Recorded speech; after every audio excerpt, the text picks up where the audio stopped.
नमो अरिहन्ताणं नमो सिद्धाणं नमो आयर्याणं नमो अजायाणं नमो लोये साहुणं meso पञ्चनमुक्कारो सवपावपणासनो मङ्गलानं च सवेसिं परमं हवै मङ्गलं परमं हवै मङ्गलं मङ्गलम्। जय जय जय जयकार पर्युषण जय जय जय जयकार जय जय जय जयकार पर्युषण जय जय जय जयकार। आओ स्वागत करे तुम्हारा, आओ स्वागत करे तुम्हारा, हार्दिक वंदन है हार्दिक अभिनंदन है तुम्हारा, हार्दिक अभिनंदन है तुम्हारा। वंदनवार हजार पर्युषण जय जय जय जयकार जय जय जय जयकार पर्युषण जय जय जय जयकार। तीर्थंकर भी तुम्हें मनाए, तीर्थंकर भी तुम्हें मनाए, तीन लोक में गरिमा गाए, तीन लोक में गरिमा गाए। महिमा परंपार पर्युषण जय जय जय जयकार जय जय जय जयकार पर्युषण जय जय जय जयकार। आओ सभी आराधना कर लो, आओ सभी आराधना कर लो, मंगल मैत्री पथ पर बढ़ लो, मंगल मैत्री पथ पर बढ़ लो। सफल बने अवतार पर्युषण जय जय जय जयकार जय जय जय जयकार पर्युषण जय जय जय जयकार जय जय जय जयकार पर्युषण जय जय जय जयकार। अल्पश्रुतं श्रुतवतां परिहासधाम त्वद्भक्तिरेव मुखरि कुरुते बलान् मां यत्कोकिल किल मधो मधुरं विरोति तच्चाम्रचारुकलिका निकर कहे तो। अल्पश्रुतं श्रुतवतां परिहासधाम त्वद्भक्तिरेव मुखरि कुरुते बलान् मां यत्कोकिल किल मधो मधुरं विरोति तच्चाम्रचारुकलिका निकर कहे तो।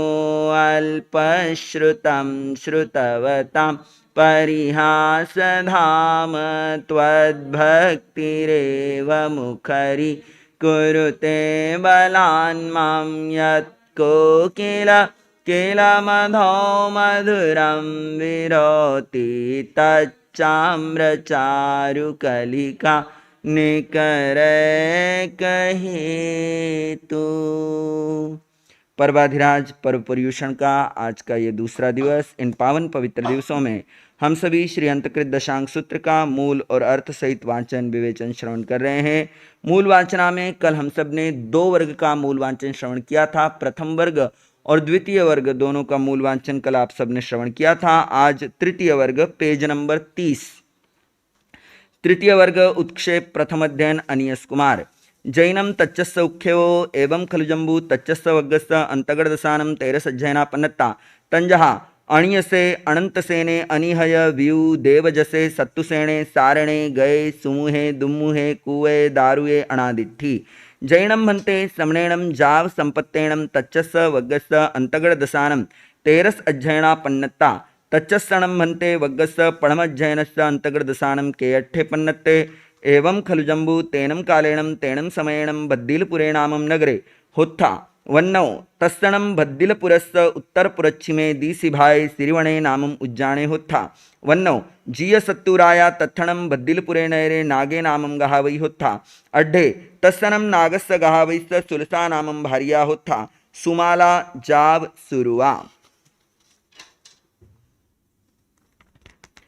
तस्सनम नागस्य गहावैस्य पुत्ते सुलसाय भार्याय अत्तय अणियसे नाम कुमारे होत्था सुमाले जाव सूरुवे पंचधाई परिखित्ते तंजहा क्षीरधाई जहा दड़पैन्ने जाव गिरी सुहम सुहेणम परिवड्ढई तैणम तम अणियसम कुमारम साइरेग अठवास जायम अम्मा पियरो कलायरियम जाव भोग समत्थे जाय यावी होत्था तैणम तम अणियसम कुमारम उमुक्कवाल भावम जानेत्ता अम्मा पियरो सरी जाव बत्तिसाय इभवर कन्नगाणम एक दिवसेणम पाणिं गृह्णावन्ति। तैणम से नागे गाहावई अणियसस्य कुमारस्य इमं एयारुवं पीदाणं दलई तंजहा बत्तिसम हिरण्यकोडियो जहा महाबलस्य जाव उप्पिं पासा फुट्ट विहरई तेणम कालेणम तेणम समयणम अरा अरिठ्ठणेमि जाव समोसड़े श्रीवणे उज्जाने जहा जाव विहरई परिसा निगया तैणम तस्स अणियसस्य तम महा जहा गोयमे तहा नवरम सामय्यमाय्याईं 14 पुवाईं अहिजई विषम वासाईं परियाओ शेषम तहेव जाव सेतुंजे पवय मास्याय संलेहणाय जाव सिद्धे। एवं खलु जम्बू समनेणम अट्ठमस्य अंगस्य अंतगढ़दसानम तच्चस्य वग्गस्य पढ़मज्जयनस्य अयमट्ठे पन्नत्ते। 2 से लेकर 6 अध्ययन। एवं जहा अणियसे एवं शेषावी अनंतसेने जाव सत्तुसेने 6 जैना एक गमा 32 दाओ विषम वासा परियाओ 14 पुवाईं अहिजंती सेतुंजे सिद्धा। सप्तम अध्ययन सारण कुमार। तेणम कालेणम तेणम समयणम बारवये नैरिये जहा पढ़मे नवरम वसुदेवे राया धारिणी देवी सिंहो सुमिणे सारणे कुमारे 50 दाओ 14 पुवा विषम वासा परियाओ शेषम जहा गोयमस्य जाव सेतुंजे सिद्धे। तृतीय वर्ग का सप्तम अध्ययन समाप्त हुआ है। तृतीय वर्ग का अष्टम अध्ययन गज सुकुमाल 6 अणगारों का वर्णन।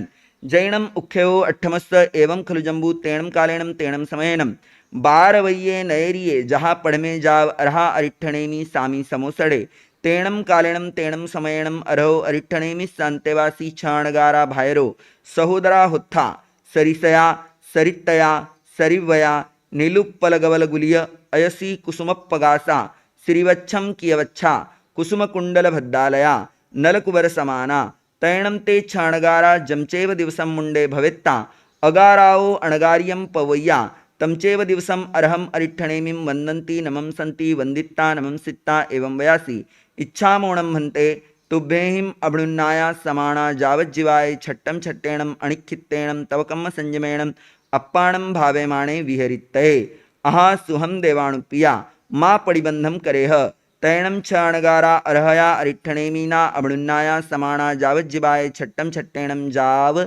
विहरन्ति।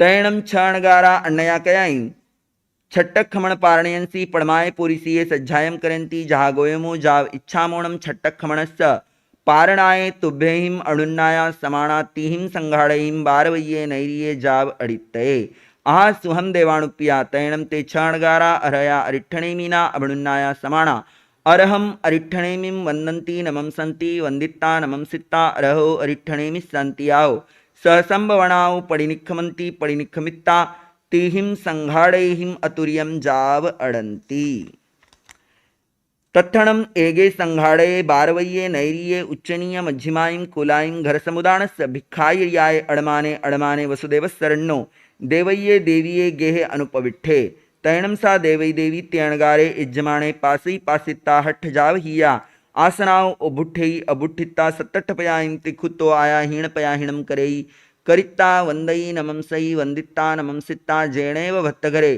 तेणेव उवागया सिंह केसराणम मोयगाणम थालम भरेई ते अणगारे पड़िलाभेई वंदई नमं सई वंदिता नमं सित्ता पड़ि विसज्जयी तयानंतरम चरणम दोच्चे संघाड़े बारवये उच्च जाव विसज्जेयी तयानंतरम चरणम तच्चे संघाड़े बारवये नैरिये उच्चनीय जाव पड़िलाभेयी पड़िलाभित्ता एवं वयासी किन्नम देवाणुपिया कन्नस्स वासुदेव सैमिसे बारवये नैरिये नवजोयण विथिन्नाये पच्छख देवलोक भूयाय समणा निगंथा उच्चनीय जाव अड़माना भत्तपाणम नो लभंती जन्नम ताईं चेव कुलाईं भत्तपाणाय भुज्जो भुज्जो अणुपविशन्ति तैणम ते अणगारा देवई देवीम एवं वयासी नो खलु देवाणुपिये कन्नस्स वासुदेवस्य इमिसे बारवये नैरिये जाव देवलोक भूयाय समना निगंथा उच्चनीय जाव अड़माना भत्तपाणम नो लभंती नो चेवणम ताईं ताईं कुलाईं दोच्चंपी भत्तपाणाय अणुपविशन्ति एवं खलु देवाणुपिये अम्हे भद्दिलपुरे नैरे नागस्य गावैस्य पुत्ता सुरसाय भार्याय अत्तया छ भाईरो सहोदरा सरिसया जाव नलकुवर समाना अरहो अरिठणेमि शांतिये धम्मम सोच्चा संसार भौविज्ञा भिया जम्मन मरणाणम मुंडा जाव पवैया तैणम अम्हे जमचेव दिवसम पवैया तमचेव दिवसम अरहम अरिठणेमिं वंदामो नमं सामो वंदिता नमं सित्ता इमं एयारुवम अभिगहम अभिगेन्नामो इच्छामोणम भन्ते तुभ्येहिम अवणुन्नाया समाना जाव आहा सुहम देवाणुपिया तैणम अम्हे अरहो अभुनुन्नाया समाना जावज्जीवाय छट्टम छट्टेणम जाव विहरामो तम अम्हे अज्ज छट्टक खमण पारणयंसी पड़माए पोरिसिये जाव अड़माना तव गेहे अणुपविठा तम नो खलु देवाणुपिये ते चेवनम अम्हे अम्हेनम अन्ने देवईं देवीं एवं वयंती वैत्ता जामेव दिशम पाउ भूया तामेव दिशम पड़ी गया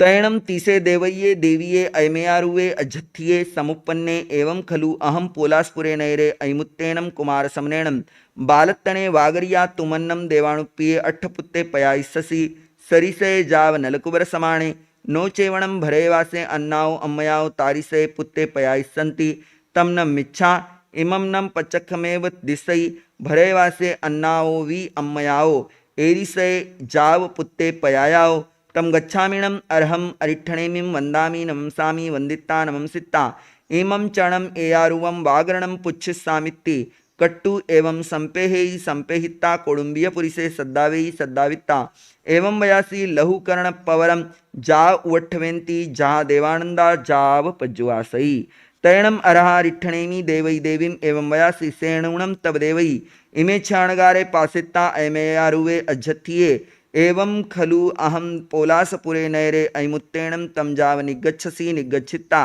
जेणेव ममम अंतियम हवमागया सेनूणम देवई अट्ठे समट्ठे हंता अथी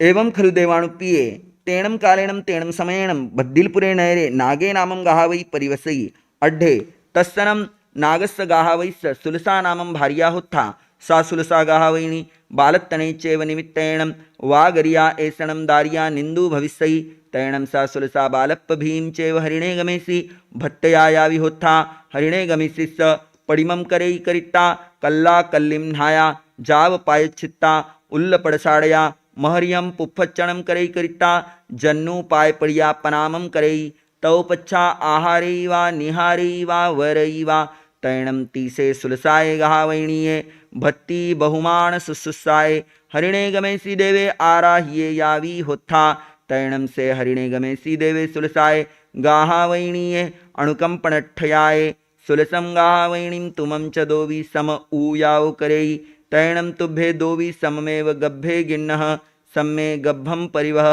सममेव दारये पयायः तैणं सा सुलसा गाहवैणी विनिहाय मावन्नये दारे पयायै तैणं हरिणे गमेसी देवे सुलसाय अणुकंपणट्ठाये विनिहाय मावन्नये दारे करतल संपुडेनं गेह्नि गेह्निता तव अन्त्यं साहरै तम समयं चरणं तुमंपि नवन्नं मासाणं सुकुमालदारये पसवसि जेवीयणं देवाणुप्रिये तव पुत्ता ते वीय तव अंत्याव करेल संपुडेनं गेह्नि गेह्निता सुलसाय गाहवैणीये अन्त्ये साहरै तम चेवणं देवै ए पुत्ता नो चेव सुलसाय गाहवैणीये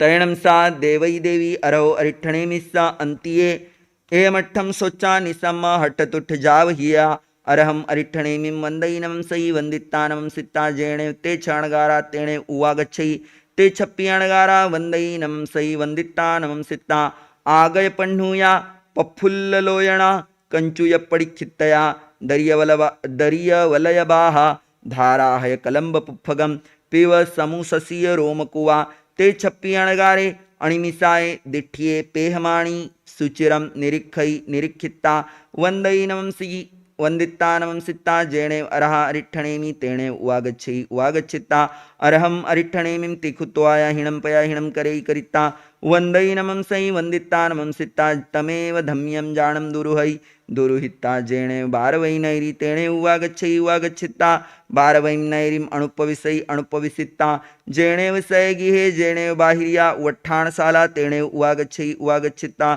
धम्याओ जाणपवराओ पच्चोरुहई पच्चोरुहिता जेणे विषयवास घरे जेणे विषय सैनिज्ये तेणे उवागच्छै उवागच्छिता सयंसी सैनिज्यंसी निशियै तैणं तीसे देवतीये देवय्ये अयम अभथ्ये समुपन्ने एवं खलु अहं सरिसे जाव नलकुबर समाने सत्तपुत्ते पयाया नो चेवणं मये एगस्वी बालत्तणे समणु भुवे ए सवीयणं कण्णे वासुदेवे छन्नं छन्नं मासाणं ममं अन्त्यं पायवन्दे हवमागच्छै तम धन्नाउणं ताओ अम्मयाओ जासिं मण्णे नियगकुच्छी सम्भूययायं ठणदुद्धलुद्धयायं महुरसमुल्लावयायं मम्मणपञ्जपियायं ठणमूलकक्षदे सभागम अभिसरमाणायं मुद्धयायं पुणोय कोमलकमलोवमेहिं हथ्येहिं गिण्यूण उच्छंगे निवेशयायं देन्ति समुल्लावये सुमुहरे पुणो पुणो मंजुलप्पभणिये अहम नम अधन्ना अपुन्ना अकयपुन्ना एत्तो एकतरमपि न पत्ता ओहय जाव झियायै इमं चनं कन्हे वासुदेवे न्हाय जा विभूषिये देवय्ये देवीये पायवन्दे हवमागच्छै तैणं से कन्हे वासुदेवे देवईं देवीं पासी पासिता देवय्ये देवीये पायग्रहणं करई करिता देवई देवीं एवं वयासी अन्नयाणमम्मो तुभ्ये ममं पासेता हठ्ठजाव भवः किन्न मम्मो अज्ज तुभ्ये ओहय जाव झियायः तैणं सा देवै देवी कन्नं वासुदेवम् एवं वयासी एवं खलु अहं पुत्ता सरिसे जाव समाणे सत्तपुत्ते पयाया नो चेवणं मये एगस्सवि बालत्तणे अणुभुवे तुमंपि अणं पुत्ता ममं छन्नं मासाणं अन्त्ये पायवन्दे हवमागच्छसि तं धन्नाउणं ताओ अम्मयाओ जाव झियामि तैणं से कन्हे वासुदेवे देवईं देवीं एवं वयासी माणं तुभ्ये अम्मो ओहय जाव झियायः अहन्नं तहा जवत्तिस्सामि जहाणं ममं सहोदरे कण्यसे भाव्ये भविष्यति कट्टु देवईं देवीं ताहिं इट्ठाहिं वग्गुहिं समासासेयि समासासिता तौ पडिनिखमयि पडिनिखमित्ता जेणेव पोषशाला तेणे उवागच्छै उवागच्छिता जहा अभौ नवरम् हरिणे गमिशिष्य अट्ठम भत्तं पगेह्नि जाव अंजलि कट्टु एवं वयासी इच्छामिणं देवाणुप्या सहोदरं कण्यसं भाव्यं विदिन्नं तैणं से हरिणे गमेसी कन्नं वासुदेवम् एवं वयासी होयिणं देवाणुप्या तव देवलोयचुये सहोदरे कण्यसे भाव्ये सेणम उमुक्क जाव अणुपत्ते अरहो अरिठणे मिश्रांतियं मुंडे जाव पवैसई कन्हं वासुदेवं दोच्चंपि तच्चंपि एवं वयई वैत्ता जामेव दिशं पाउ भूये तामेव दिशं पड़ि गए तैणं से कन्हे वासुदेवे पोषशालाओ पड़िनिखमयि पड़िनिखमित्ता जेणेव देवई देवी तेणे उवागच्छै उवागच्छिता देवय्ये देवीये पायग्रहणं करई करिता एवं वयासी होहीणं अम्मो ममं सहोदरे कण्यसे भावे तिकट्टु देवईं देवीं ताहिं इट्ठाहिं जाव आशासई आशासिता जामेव दिसम पाऊ भुए तामेव दिसम पड़ी गए। आज का मूल वांचन यहीं तक रहेगा। शेष मूल वांचन यथा समय करने का प्रयास और पुरुषार्थ रहेगा।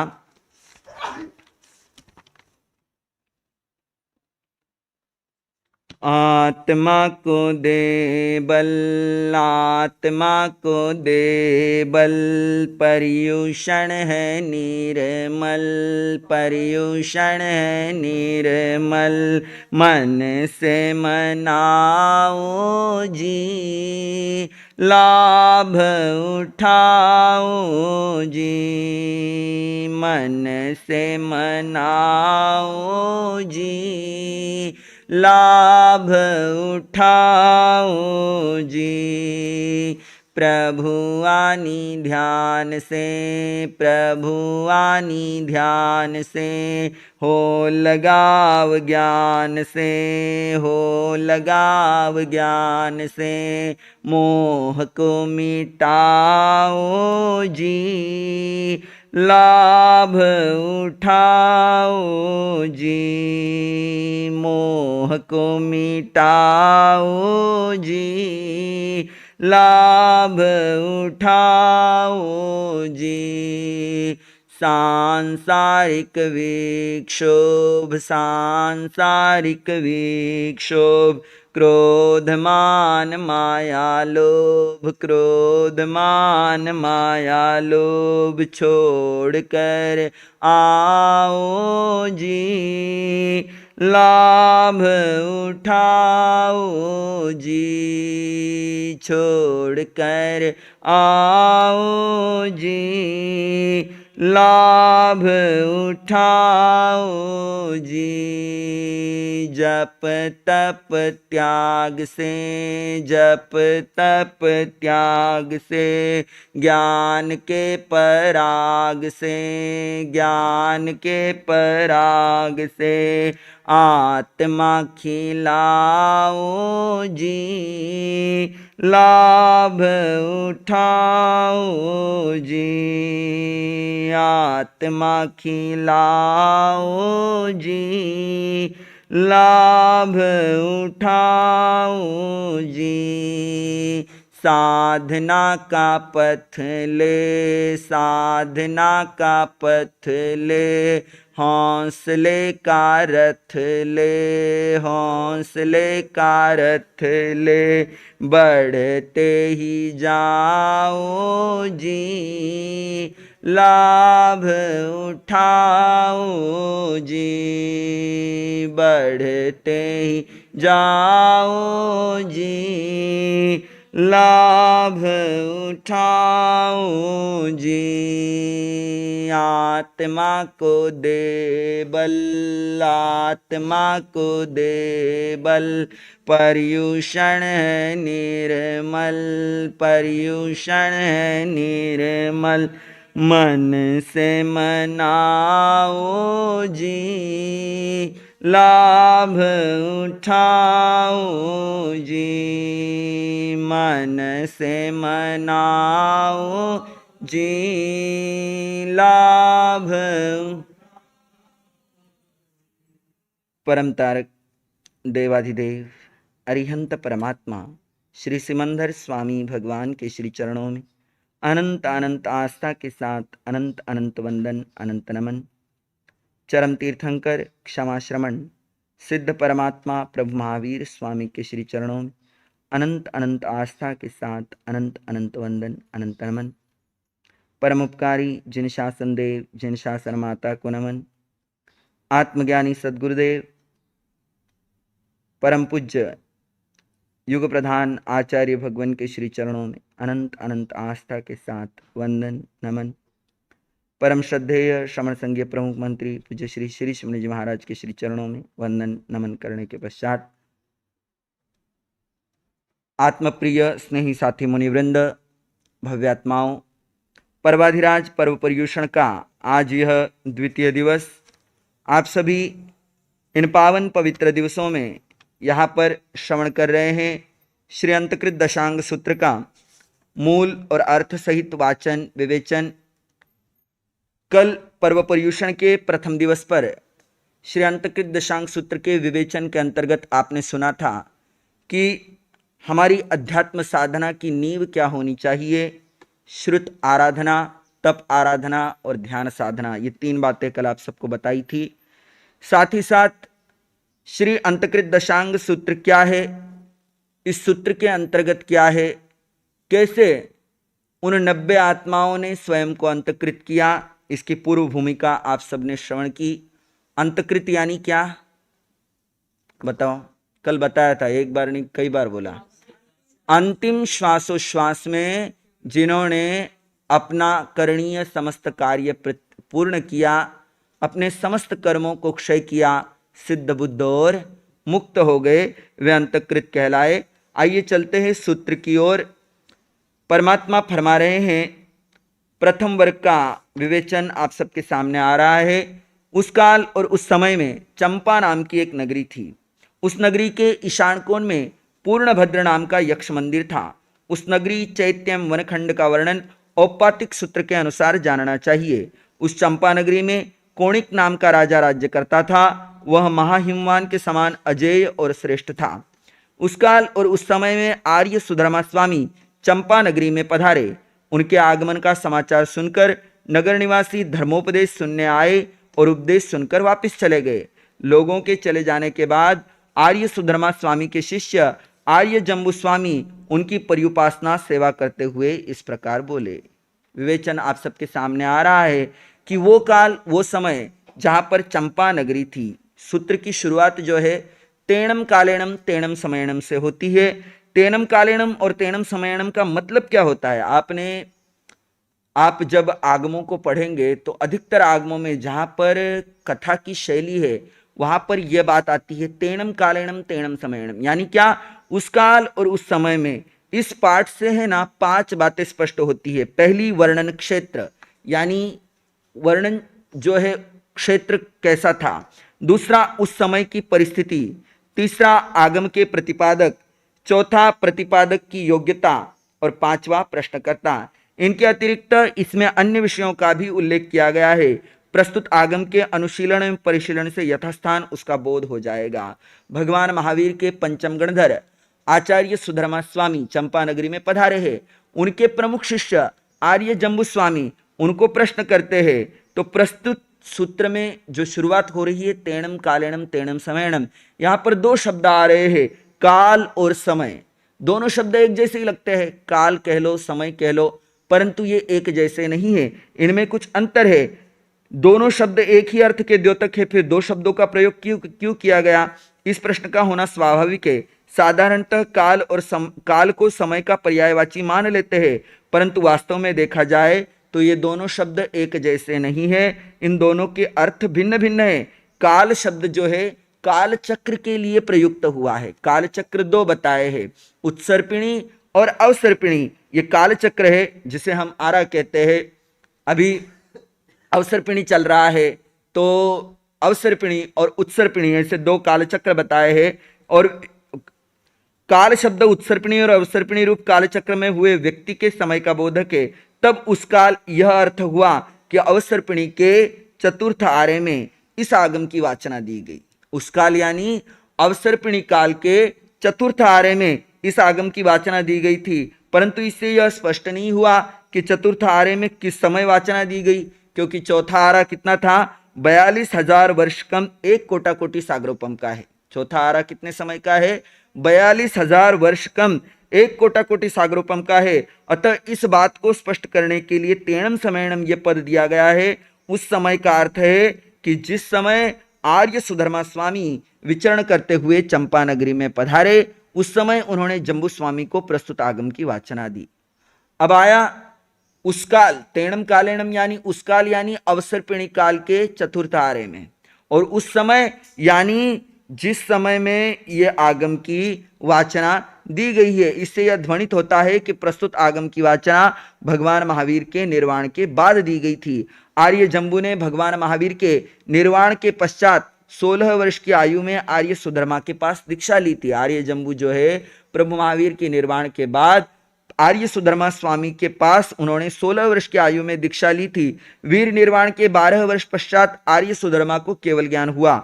आगमों की वाचना का यह प्रसंग सुधर्मा स्वामी की छद्मस्त अवस्था का है। अतः संभव है कि यह प्रसंग जम्बू स्वामी की 24 से 28 वर्ष की अवस्था के बीच का हो। यहाँ पर शास्त्रकार अपनी बुद्धि लगा रहे कि इस समय का यह वर्णन हो सकता है। यहाँ पर बार बार एक शब्द आता है अंतेवासी।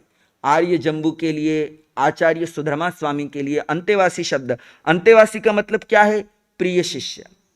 अंतेवासी का मतलब प्रिय शिष्य, सदा निकट रहने वाला, या फिर यूं कहूं कि सदा अंतिम में रहने वाला।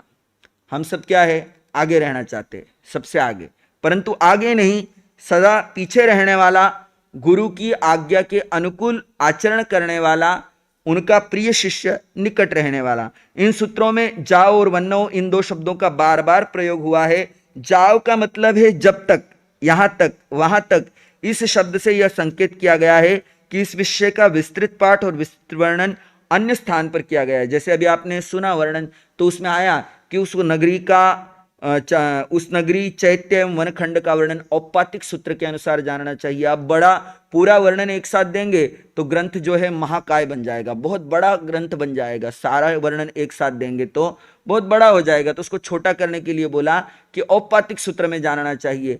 इसके पीछे एक कारण यह भी है कि एक सूत्र पढ़ते हुए आप और कई अन्य सूत्रों के बारे में भी जानकारी प्राप्त कर लो। तो औपातिक सूत्रों में वर्णन बहुत मिलेंगे आपको, वृक्षों के वर्णन, वनखंडों के वर्णन, नगरों के वर्णन, इस तरह अलग अलग वर्णन जो है वहां मिलते हैं। वन्नव शब्द जो है वर्णन के लिए प्रयुक्त हुआ है। वन्नव शब्द का प्रयोग उस संबंधित प्रसंग व विषय वस्तु की अनेक विशेषताओं पर प्रकाश डालने के लिए किया जाता है।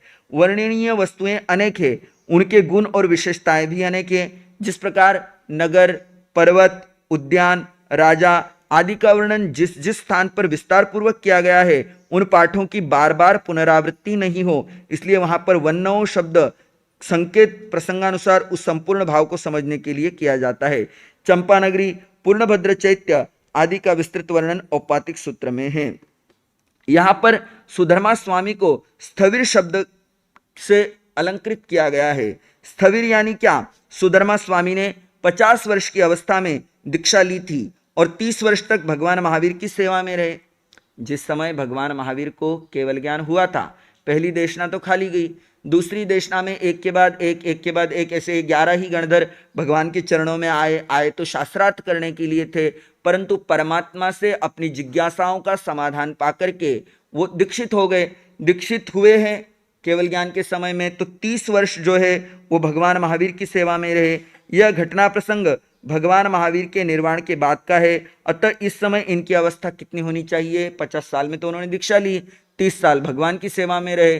प्रसंग जो है भगवान के निर्वाण के बाद का, यानी 80 साल के अधिक उस समय उनकी अवस्था होनी चाहिए। स्थविर शब्द का अर्थ है जो स्वयं धर्म एवं आचार मर्यादा आदि में स्थिर रहकर दूसरों को भी स्थिर करने में समर्थ हो। जो स्वयं धर्म, आचार मर्यादा आदि में स्थिर रहे और औरों को स्थिर कर सके, उसे स्थविर कहा गया है। आगमों में 3 प्रकार के स्थविर बताए हैं। वयस्थविर उसे कहते हैं जो कम से कम 60 वर्ष की आयु का हो। 60 वर्ष और उससे ऊपर की आयु वाले वयस्थविर कहलाते हैं। दीक्षा स्थविर 20 वर्ष और 20 वर्ष से ऊपर का जिसका संयम पर्याय है वो दीक्षा स्थविर कहलाता है। और श्रुत स्थविर जो स्थानांग और समवायांग सूत्र के अर्थ का ज्ञाता हो। सूत्र का ज्ञाता हो ऐसा नहीं कहा है, क्या कहा है? सूत्र के अर्थ का ज्ञाता हो, वह श्रुत स्थविर होता है। 3 प्रकार के स्थविर बताए, वयस्थविर, दीक्षा स्थविर और श्रुत स्थविर। आर्य सुधर्मा स्वामी तीनों ही दृष्टियों से स्थविर थे। आर्य शब्द का यहाँ पर बार बार प्रयोग आएगा। भव्य प्राणी अपने कल्याण के लिए जिनकी सेवा करते हैं अथवा हेय त्याज्य पदार्थों से जो दूर रहते हैं, कर्मरूप काष्ठ का छेदन करने के लिए रत्नत्रय रूप आरा जिन्होंने प्राप्त कर लिया है, उन्हें आर्य कहते हैं। पुरानी हमारी संस्कृति देख लो, रामायण महाभारत में जो है एक दूसरे को संबोधन देते हुए आर्य शब्द का प्रयोग किया जाता है, नाम से नहीं बुलाया जाता। वर्तमान में नाम से बुलाने की संस्कृति प्रारंभ हो गई, परंतु उस समय में आर्य शब्द है जो है संबोधित किया जाता था। आर्य का मतलब है जो उत्तम है, श्रेष्ठ है। आध्यात्मिक जगत में आर्य शब्द का बड़ा महत्वपूर्ण स्थान है। आर्य शब्द ही एक ऐसा शब्द है जिसमें सब गुणों का समावेश हो जाता है। आर्य शब्द की इसी महानता के कारण ही सुधर्मा स्वामी का इस शब्द को विशेषण बनाया गया। भंते शब्द का भी बार बार प्रयोग मिलेगा। जैन धर्मावलंबी, बौद्ध धर्मावलंबी अपने धर्मगुरु धर्माचार्य के लिए भंते शब्द का प्रयोग करते हैं। भंते के अनेक अर्थ है, जैसे जो भदंत हो, ज्ञान दर्शन चारित्र आदि ऐश्वर्यों से युक्त हो, भव का अंत करने वाला हो, संसार परिभ्रमण का अंत करने वाले हो। भगवान शब्द से भी यही अर्थ समझना चाहिए। अब ये जो वाचना हो रही है, आचार्य सुधर्मा स्वामी कहाँ पधारे हैं? चंपा नगरी में। चंपा नगरी के पूर्णभद्र चंपा नगरी के ईशान कोण में पूर्णभद्र नामक यक्ष मंदिर के उस यक्षायतन में वहां पर विराजे है और वहां पर ये वाचना चल रही है। तो चंपा नगरी क्या थी, उसका वर्णन कुछ इस प्रकार है। भारत की सुंदरतम नगरियों में से एक थी चंपा नगरी। इसकी सुंदरता का वर्णन आपको औपातिक सूत्र में विस्तार पूर्वक मिलेगा। यह अंग देश की राजधानी थी, परंतु राजा श्रेणिक की मृत्यु के पश्चात कोणिक ने जो है राजगृह को छोड़कर चंपा नगरी को अपनी राजधानी बना लिया। निर्यावली का सूत्र में इसकी घटना इस प्रकार है। कहते हैं मगधपति राजा श्रेणिक जो है वह बहुत वृद्ध हो चुके थे। उनके पुत्रों में सबसे बड़ा पुत्र था अशोक चंद्र कोणिक। वह बहुत बड़ा प्रखर, तेजस्वी और महत्वाकांक्षी था। इसका जन्मना नाम तो अशोक चंद्र था, परंतु एक अंगुली खंडित हो गई थी, उसकी एक अंगुली कुणी हो गई थी, तो खंडित होने के कारण उसका नाम कोणिक प्रसिद्ध हुआ। बौद्ध साहित्य में इसी का नाम अजात शत्रु भी प्रसिद्ध है।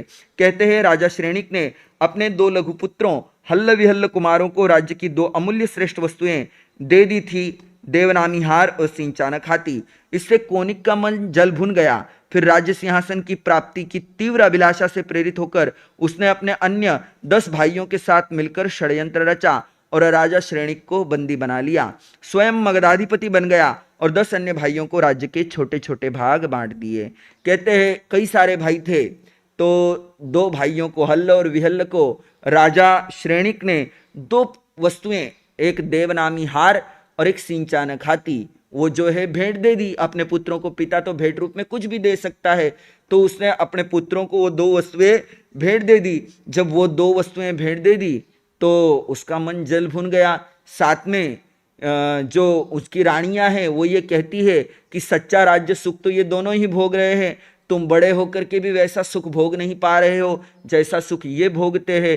तो इस तरह मन के अंदर उसके भाव आया कि मैं सबसे बड़ा पुत्र हूं, मुझे राज्य सिंहासन मिलना चाहिए, पर पिता तो मुझे कुछ भी नहीं देते। उसने अपने अन्य भाइयों के साथ मिलकर के एक षड्यंत्र रचा और षड्यंत्र के अंतर्गत क्या किया है, उसने अपने पिता को बंदी बना लिया और स्वयं मगधाधिपति बनकर के अपने 10 अन्य भाइयों को राज्य के छोटे छोटे भाग बांट दिए। राज्याभिषेक स्वयं करवा दिया है और राज्य चिन्हों से अलंकृत होकर कोणिक अपनी माता चेलना की चरण वंदना के लिए गया। जब पुत्र को आता देखा मां ने, तो माता मुख फेर करके बैठ गई।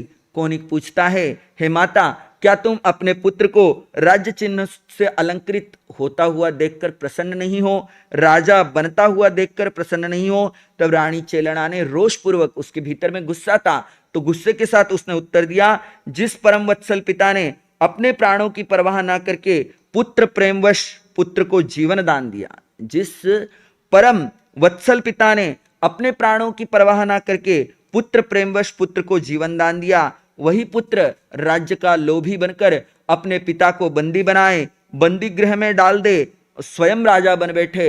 ऐसे पितृघाती पुत्र का कौन माता मुख देखना चाहेगी? कौन कह रही है? रानी चेलना उस पुत्र को यह बात कह रही है। जब माता के हृदय से ऐसे संतप्त वचन निकले हैं, संतप्त हृदय से निकले वचनों से कोणिक का हृदय बहुत दुखी हो गया। उसने पूछा कि हे मां, पिताजी ने मुझे किस प्रकार जीवन दान दिया? उनके मन में क्या सचमुच मेरे प्रति प्रेम था? वो पूछ रहा है कि हे मां, क्या पिताजी ने मुझे कैसे जीवन दान दिया? क्या सच में उनके अंतर में मेरे प्रति जो है वो प्रेम भाव था? क्या वे मुझे प्रेम करते थे? क्या वे मुझे चाहते थे? तब माँ कहती है कि इतना इतना गहरा पुत्र प्रेम तो किसी किसी पिता का पुत्र के प्रति होता है। माँ तो सदैव पुत्र को प्रेम करती है, परंतु कोई कोई पिता ऐसा होता है जो पुत्र को प्रेम करता है। तू सुनना चाहता है तो सुन। कल आचार्य भगवान ने आपको बताया था कि माता चेलना कहती है कि हे पुत्र, जब तू गर्भ में था तब मुझे तेरे पिता के हृदय का मांस खाने की एक इच्छा उत्पन्न हुई, दोहद उत्पन्न हुआ। और उस समय में यह घृणित दोहद जब उत्पन्न हुआ तो मैं भीतर ही भीतर वो उस घृणित दोहद का चिंतन करते करते कमजोर होने लग गई, अशक्त होने लग गई। तो उस समय में तेरे पिता ने बड़ी कुशलता से यह ज्ञात करवाया कि क्या दोहद उत्पन्न हुआ है, और फिर बड़ी कुशलता से उस दोहद को उन्होंने पूर्ण किया। जब उन्होंने मेरी चिंता का कारण जाना तो बहुत ही वीरता, साहस एवं चतुराई के साथ मेरा दोहद पूर्ण करवाया। तुम्हारा जन्म होते ही मेरे मन में तेरे प्रति अत्यंत घृणा और दुर्विचार आए कि ऐसे पितृघातक संतान को जन्म देने से क्या लाभ है। मैंने जन्मते ही तुझे क्या कर दिया? कूड़े पर फिकवा दिया है। मैंने तुझे कूड़े पर फिकवा दिया, जहां एक मुर्गे ने मांस पिंड समझकर तुम्हारी सबसे छोटी अंगुली जो है वो नोच डाली। किंतु तुम्हारे पिता को जब ये बात पता चली, जब प्रसव पीड़ा प्रारंभ हुई, तो पिता को पता चला कि प्रसव पीड़ा प्रारंभ हो गई है, तो पिता ये प्रतीक्षा कर रहा है कि कब सूचना मिलेगी। सूचना कोई मिली नहीं, तो वो स्वयं रानी की कक्ष की ओर जा रहा है और उधर से उसने दासी को आते हुए देखा। दासी को आते हुए देखा तो उसने पूछा कि रानी को क्या हुआ है? तो दासी की नजरें नीचे। अब राजा जो है वो रानी के पास जाता है। रानी के पास जब वो जाता है तो रानी को पूछता है, तो रानी कहती है, जिस पुत्र ने गर्भ में आते ही पिता के हृदय का मांस खाने की इच्छा को उत्पन्न किया हो, ऐसे पुत्र को रखने का क्या लाभ? मैंने तो उसे कूड़े के ढेर में दासी के द्वारा फिकवा दिया। कहते हैं राजा था, अनेकों सेवक थे, परंतु स्वयं दौड़ करके उस कूड़े के ढेर पर गए हैं। राजा श्रेणिक पुत्र को उठा करके लेकर के आए। जितनी देर में वो पुत्र को उठाने जाते, इतनी देर में एक मुर्गे ने उसको मांस पिंड समझ करके उसकी जो उंगली है वो नोच डाली थी। तो पिता जो है उसे नगर के वहां पर जहां पे कूड़े के ढेर पर उसे फिकवाया था, वहां से उठा करके लाए। उन्होंने मुझे उपालंब दिया, यानी रानी को उपालंब दिया। स्वयं दौड़ कर गए, तुम्हें उठाकर लाए, ममता पूर्वक तुम्हारा लालन पालन किया। तुम्हारी उंगली में मवाद पड़ जाने से, जब मुर्गे ने वो उंगली नोच डाली थी तो उसमें मवाद पड़ गया, तो वो बच्चा जो है रात रात भर रोता था। तो पिता क्या करते थे? उस मवाद को अपने मुख से चूस कर उसे थूकते थे और उसकी पीड़ा किस प्रकार दूर हो इसका ध्यान रखते थे। हे पुत्र, तूने ये क्या किया? देखा केवल खुद को तूने, कोणिक ये क्या किया? देखा केवल खुद को तूने, कोणिक ये क्या किया? उस पिता के उपकारों का बदला ये दिया। देखा केवल खुद को तूने, कोनिक ये क्या किया? कूड़े पर था जब पड़ा तू, जीने को तरसा, जीने को तरसा। तेरे पिता का तुझ पे तब भी प्यार था बरसा, प्यार था बरसा। उन्होंने ही तुझे उठा के गले लगा लिया। देखा केवल खुद को तूने, कोनिक ये क्या किया? मुर्गे ने एक उंगली काटी, तू थारो तरहा, तू थारो तरहा। तेरे घाव से उस पल जो रक्त मवाद बहा, रक्त मवाद बहा। उसको चूसा स्वयं उन्होंने दर्द तेरा पिया, देखा केवल खुद को तूने कोनिक ये क्या किया, लाए तुझको वे कूड़े से महलों के सुख में, महलों के सुख में, तूने उनको डाला है अब कैद के दुख में, कैद के दुख में। मान को ही सच बनाया, सच मिटा दिया, देखा केवल खुद को तूने कोनिक ये। माँ अपने पुत्र को बता रही थी कि कैसा था तू और पिता का कितना प्रेम था, तुझे कूड़े के ढेर से उठा के लाए, तेरी पीड़ा को शांत किया। कहते जब माँ ये सुना रही थी वर्णन, तो वो कोनिक उसकी आंखों से आंसू बहने लग गए। उधर माता चेलना का भी हृदय भराया, उसकी आंखें भीग गई। माता के मुख से यह वृत्तांत सुनते ही कोनिक भी पश्चाताप में फूट फूट कर रो पड़ा। और पिता को तो बंदी बनाया है, बंदी गृह में, कारागृह में डाला हुआ है, तो पिता के बंधन काटने के लिए वो क्या करता है, कुल्हाड़ी लेकर के भागता है। किस तरफ, बंदी गृह की तरफ, कारागृह की तरफ वो दौड़ता है। कारागार में पड़े श्रेणिक ने कोनिक को हाथ में कुल्हाड़ी लिए आते देखा तो सोचा यह राज्यलोभी दुष्ट पुत्र अब न जाने क्या मुझे जान से मारने के लिए आ रहा है, न जाने किस मौत मार दे।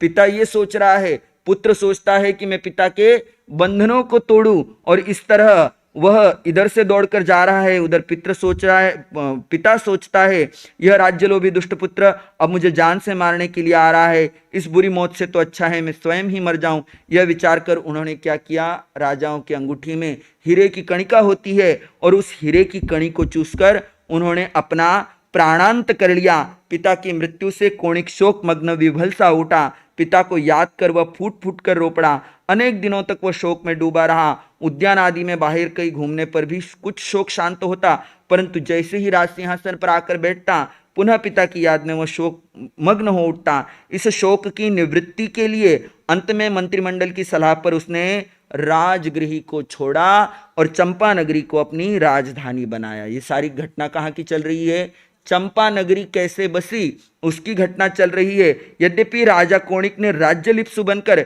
पिता को कारागार में डालकर बहुत ही निंदनीय कार्य किया था, परंतु बाद में माता के समझाने पर अपने दुष्कृत्य पर अनुताप पश्चाताप करके वह माता पिता के प्रति अत्यंत आदर भाव रखने लग गया। पाप हो जाना कोई बड़ी बात नहीं है, परंतु पाप का प्रायश्चित करना बहुत बड़ी बात है।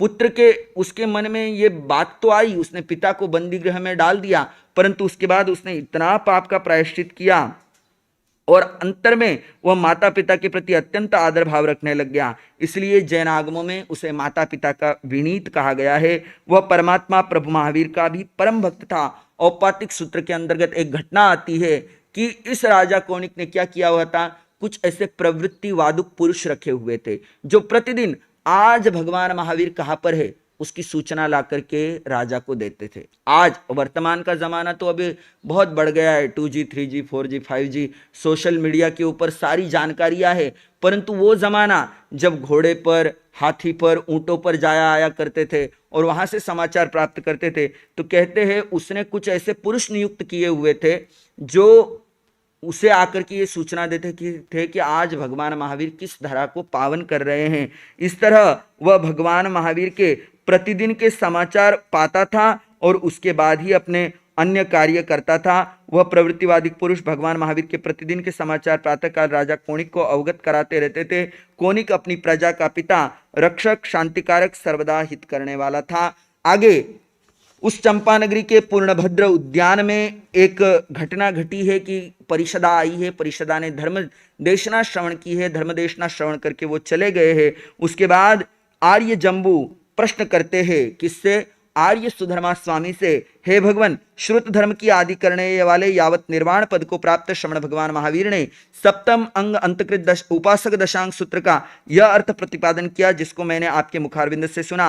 हे भगवान, कृपा करे कि अष्टम अंग अंतकृत दशांग सूत्र का भगवान ने क्या भाव फरमाया है। आर्य सुधर्मा स्वामी बोले, हे जम्बू, श्रमण भगवान महावीर ने अष्टम अंग अंतकृत दशांग सूत्र के 8 वर्ग प्रतिपादित किए हैं। मैंने आपको बताया कि यह आगम जो है प्रश्नोत्तर शैली में चलने वाला है। प्रश्नोत्तर शिष्य प्रस्तुत सूत्र में गुरु शिष्य के प्रश्नोत्तर की मर्यादा एवं अंग सूत्रों के क्रमशः अध्ययन करने की विधि का बड़े सुंदर ढंग से वर्णन उपलब्ध होता है। इससे प्राचीन युग की वर्णन शैली का भी ज्ञान प्राप्त होता है। प्राचीन युग में अर्थ स्पष्ट करने की ओर विशेष ध्यान रहता था, उससे अधिक से अधिक सुबोध बनाने के लिए प्रयत्न किया जाता था। भाषा की कठिनता, दुरूहता, प्रांजलता इतनी अपेक्षित नहीं थी जितने की अर्थ की स्पष्टता थी। यही कारण है कि आगमकार श्रद्धेय महापुरुषों ने भाषा के काठिन्य जाल से निकालकर अपने को सर्वथा उन्मुक्त रखा है और सरल और स्पष्ट पद्धति का ही आश्रय लिया है। कल आप सबने सुना था कि आगमों के 3 प्रकार होते हैं, आत्मागम, अनंतरागम और परंपरागम। आगे आर्य जम्बू की जिज्ञासा को शांत करते हुए कहते हैं कि 8वें अंग अंतकृत दशांग सूत्र के 8 वर्ग फरमाए हैं। तो पुनः आर्य जम्बू अपने गुरुदेव आर्य सुधर्मा स्वामी से निवेदन करते हैं, हे भगवान, यावत श्रवण मोक्ष प्राप्त श्रवण भगवान महावीर स्वामी ने 8वें अंग अंतकृत दशांग सूत्र के 8 वर्ग कथन किए हैं, तो प्रभु प्रथम वर्ग में कितने अध्ययन फरमाए हैं। पुनः उनके प्रश्न का समाधान करते हुए आर्य सुधर्मा स्वामी कहते हैं, हे जम्बू, परमात्मा प्रभु महावीर ने 8वें अंग अंतकृत दशांग सूत्र के प्रथम वर्ग के 10 अध्ययन फरमाए हैं। गौतम, समुद्र, सागर, गंभीर, स्तिमित, अचल, कांपिल्य, अक्षोभ, प्रसेनजित और विष्णु, ये 10 अध्ययन बताए हैं। पुनः प्रश्न करते हैं कि पहले वर्ग के 10 अध्ययन बताए हैं, तो पहले अध्ययन का क्या भाव फरमाया है। तो उसके प्रश्न के जम्बू अणगार के प्रश्न का उत्तर देते हुए आर्य सुधर्मा स्वामी कहते हैं, हे जम्बू, उस काल और उस समय में द्वारिका नाम की नगरी थी। यह नगरी 12 योजन लंबी, 9 योजन चौड़ी, वैश्रमण कुबेर देव की विलक्षण बुद्धि से उसकी रचना की गई थी। उसका कोट सोने का बना हुआ था। इंद्रनील, वैडूर्य आदि मणियों का प्रयोग होने के कारण उसके कंगूरे 5 वर्ण वाले दिखाई दे रहे थे।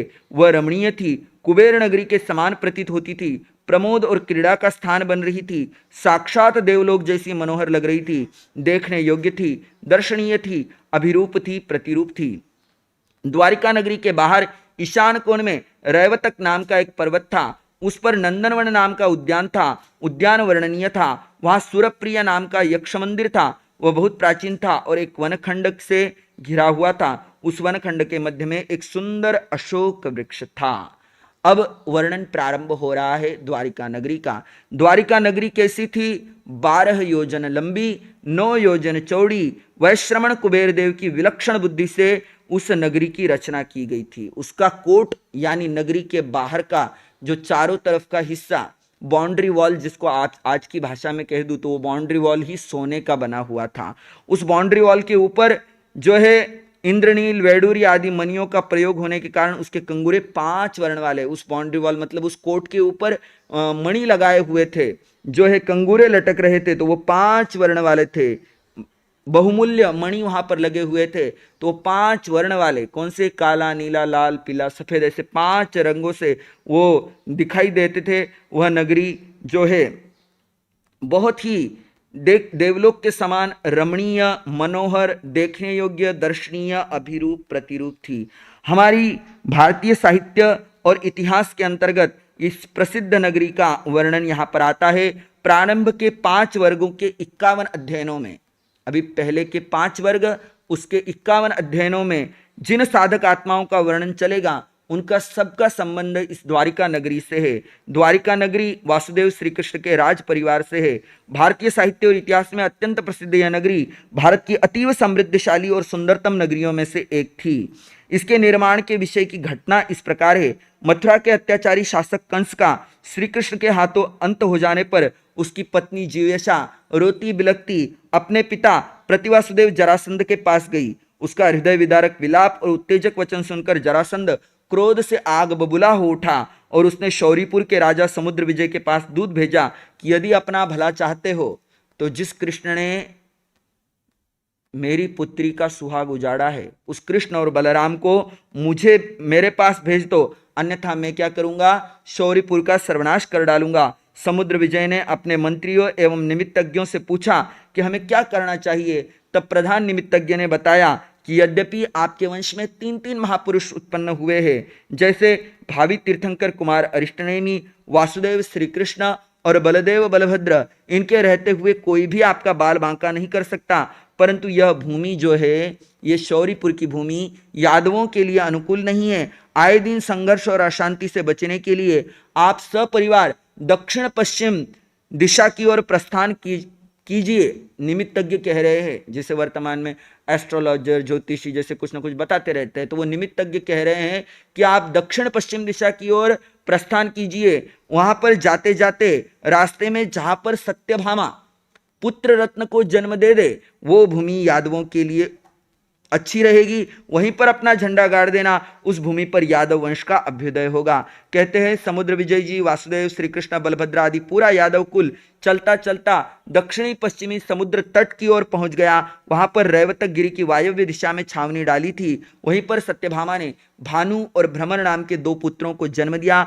निमित्तज्ञ के कहे अनुसार वहीं पर यादवों ने अपनी राजधानी बनाने का निश्चय किया। वासुदेव श्री कृष्ण ने वहां पर अष्टम भक्त का तप किया है। अष्टम भक्त यानी क्या, तेले का तप की आराधना की है और वहां पर देवता का स्मरण किया। सुस्थित नामक देव उपस्थित हुआ।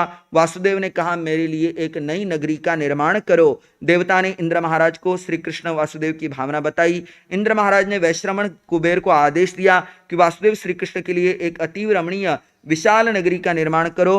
कुबेर ने 12 योजन लंबी 9 योजन चौड़ी एक भव्य विशाल नगरी का निर्माण किया। इस नगरी में अनेक द्वार थे, अनेक दरवाजे थे उस नगरी में, तो उसका नाम पड़ा द्वारवती। आगे चलते चलते उस नाम का अपभ्रंश होकर के वो द्वारका नाम पड़ गया। आचार्य हेमचंद्र के अनुसार जहां पर अभी ये द्वारका बनी थी, पहले वहां पर भी द्वारिका थी जो बाद में समुद्र में डूब गई। कुबेर ने उसी स्थान पर वैसी ही नगरी का निर्माण किया, इसलिए उसका नाम द्वारका रखा गया। कुछ विद्वानों का यह भी मत है कि उसमें 10 दशार, एक राजा श्री कृष्ण एवं बलदेव, ऐसे 12 प्रमुख शासक होने से उसका नाम बारापति पड़ा, जो धीरे धीरे द्वारापति और बाद में द्वारका कहलाया। जो नगरी 12 योजन लंबी यानी 12 योजन लंबी हो उसे 12 योजना यामा कहते हैं। योजन का अर्थमान यहाँ आत्मांगुल से करना चाहिए। जिस काल में जो मनुष्य होते हैं उनके अपने अंगुल को आत्मांगुल कहते हैं।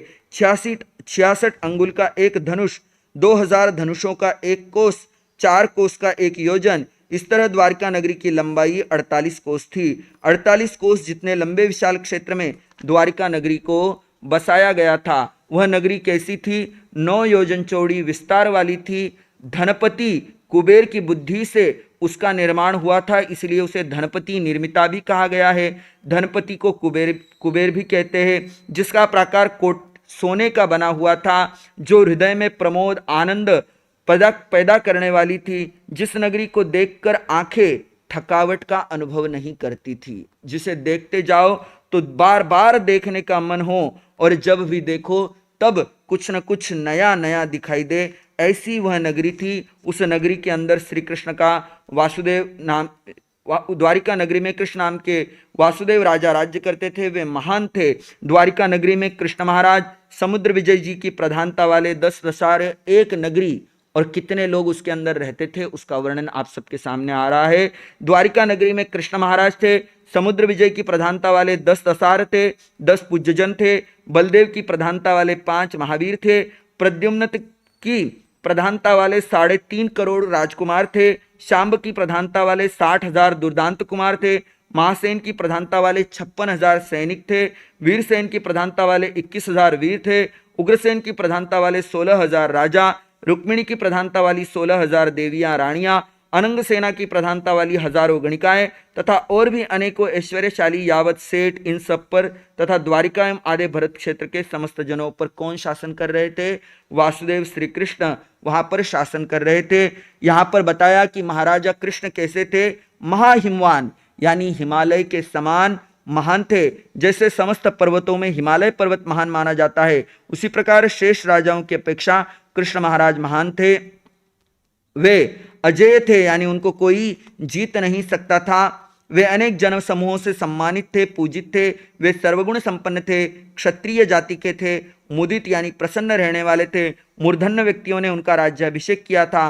वे माता पिता के विनीत पुत्र होने के कारण सुपुत्र कहलाते थे। तो इस तरह यहाँ पर उनका वर्णन आया है कि वो वहाँ पर रह रहे थे।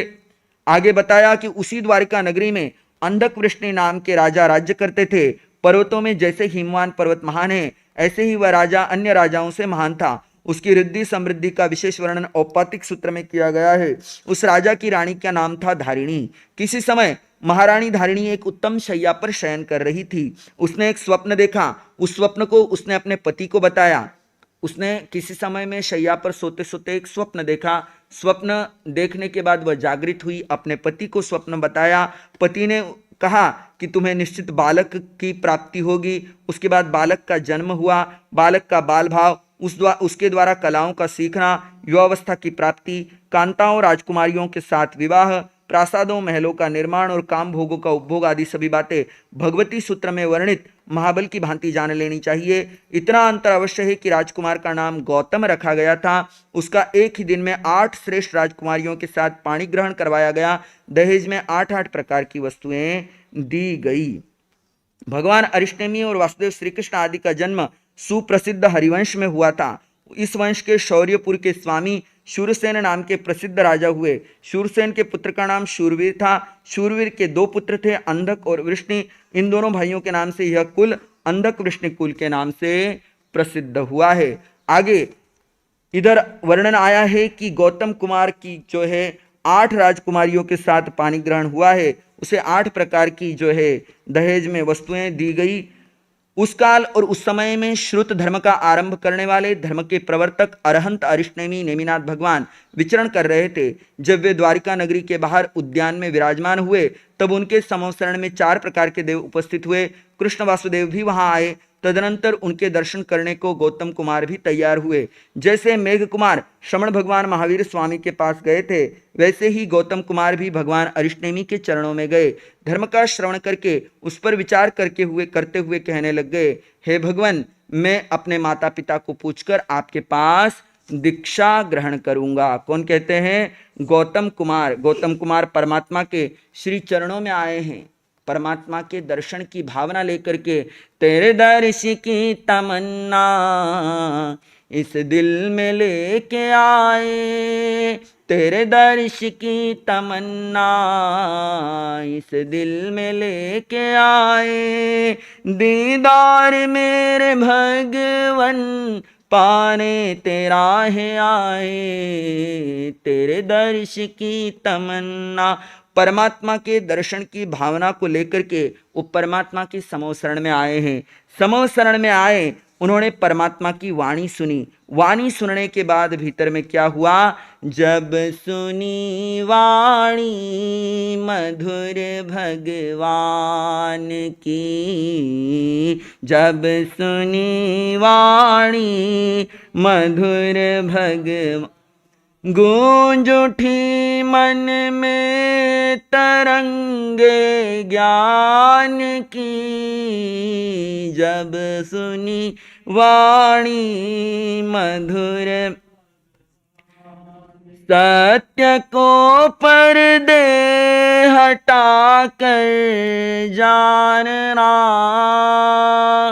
सत्य को पर्दे हटा कर जानना है कला ये आत्म अनुसंधान की, है कला ये आत्म अनुसंधान।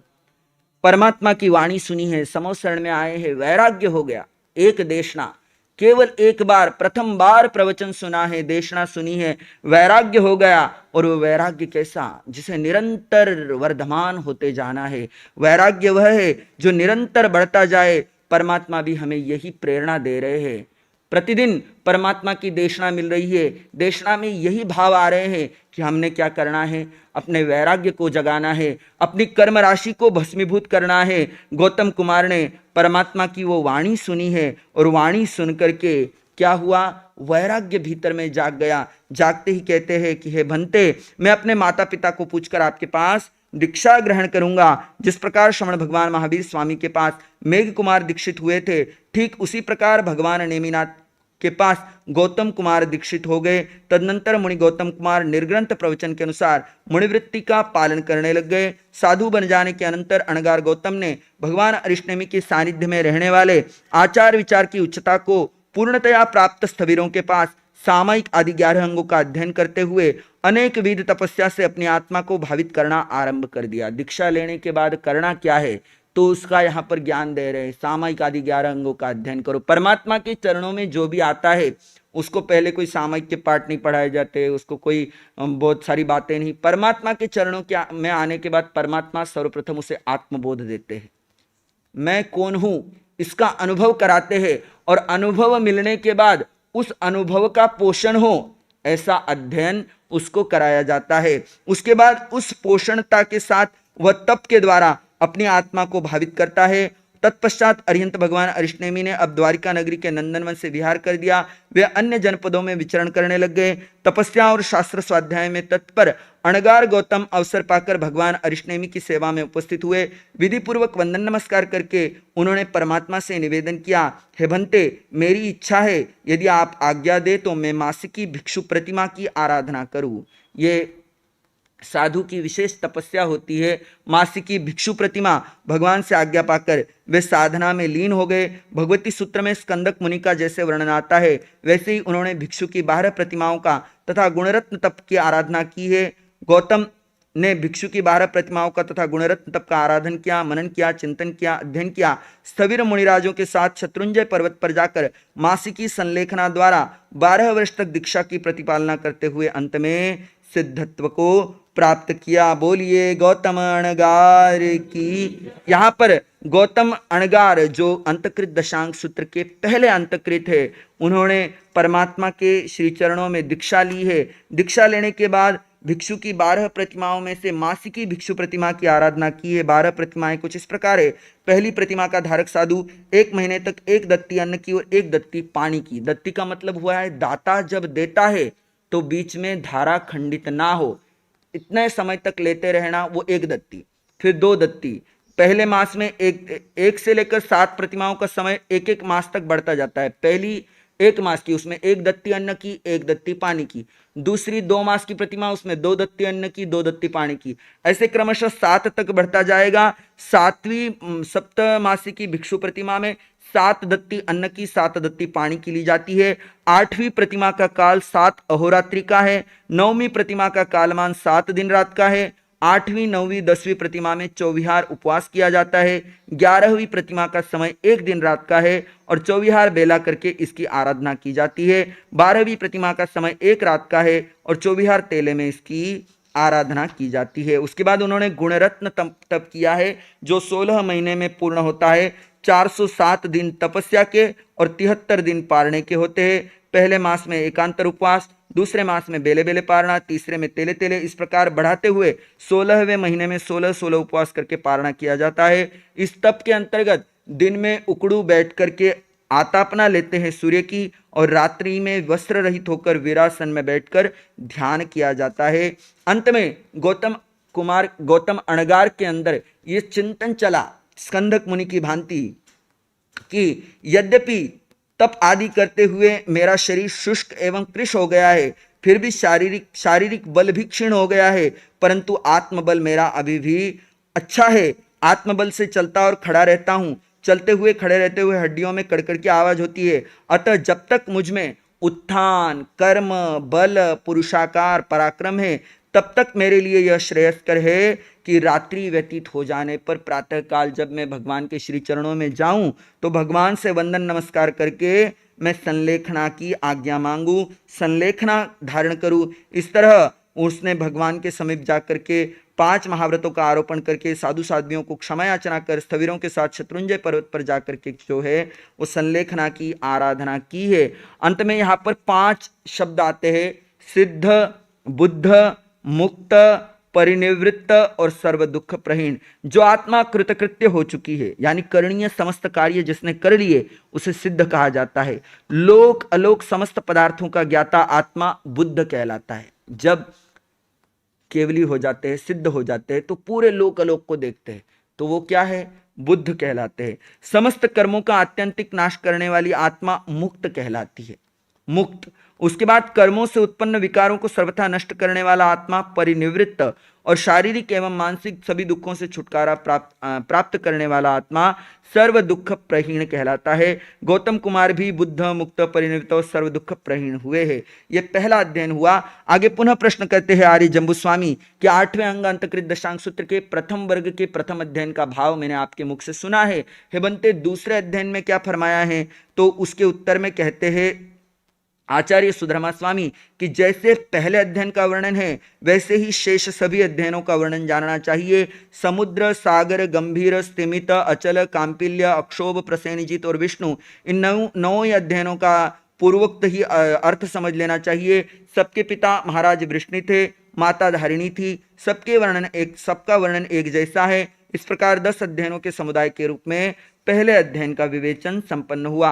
आगे चलते हैं दूसरे वर्ग की ओर। महाराज अंधक वृष्णि की पत्नी देवी धारिणी के 8 पुत्रों द्वारा मुनि दीक्षा ग्रहण करने के वृत्तांत को उपस्थित यहाँ पर हुआ है कि यहाँ पर पुनः प्रश्न करते हैं कि पहले वर्ग का भाव मैंने आपके श्रीमुख से सुना, कृपा कर बताइए कि दूसरे वर्ग का क्या भाव फरमाया है। उस काल और उस समय में द्वारिका नाम की नगरी थी। महाराजा वृष्णि राज्य करते थे। रानी का नाम धारिणी था। इनके 8 पुत्र थे, अक्षोभ कुमार, सागर कुमार, समुद्र कुमार, हेमवंत कुमार, अचल, धरण, पूरण और अभिचंद्र। जैसे पहले वर्ग में गौतम का वर्णन है, उसी प्रकार 8 अध्ययनों का वर्णन भी, इन 8 अध्ययनों का वर्णन भी जानना चाहिए। इन्होंने भी गुणरत्न संवत्सर तप की आराधना की। 16 वर्ष का संयम पर्याय पालन करके अंत में शत्रुंजय पर्वत पर 1 मास की संलेखना द्वारा ये भी सिद्ध, बुद्ध और मुक्त हुए हैं।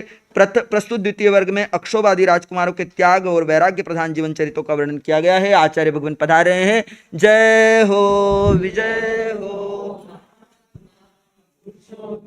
सदा काल जय, विजय हो, महात्मा पुरुषों की सदा काल जय हो, विजय हो, महात्मा पुरुषों की सदा जय। बोलिए आत्मज्ञानी सदगुरुदेव युग प्रधान आचार्य सम्राट पूज्य श्री शिव मुनि जी महाराज साहब की वंदना करेंगे। तीखु तो आया हीणम पया हीणम करेमि, वंदामि नामं सामि सक्कारेमि, सम्माने कल्याणं मंगलम देवयं चे।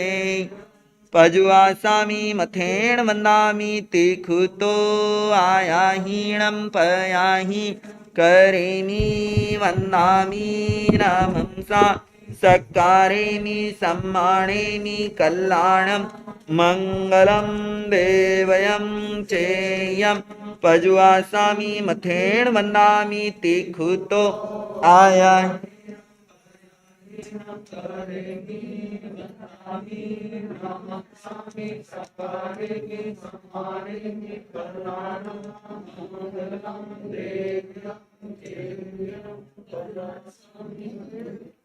नीचे बैठने आचार्य वाली बहनें आगे आ सकती है, आगे जगह खाली है। आचार्य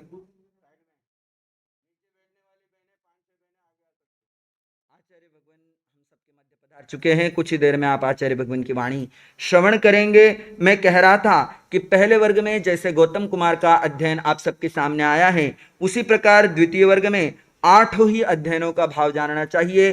द्वितीय वर्ग के 8 अध्ययन हैं अक्षोभ कुमार, सागर कुमार, समुद्र कुमार, हेमवंत कुमार, अचल कुमार, धरण कुमार, पूरण कुमार और अभिचंद्र कुमार। जैसे गौतम का वर्णन है, वैसे ही इन 8 का वर्णन जानना चाहिए। इन सभी ने गुणरत्न संवत्सर तप की आराधना की है, 16 वर्ष संयम पर्याय का पालन किया है और अंत में शत्रुंजय पर्वत पर 1 मास की संलेखना के द्वारा इन्होंने सिद्ध, बुद्ध और मुक्त पद को प्राप्त किया है।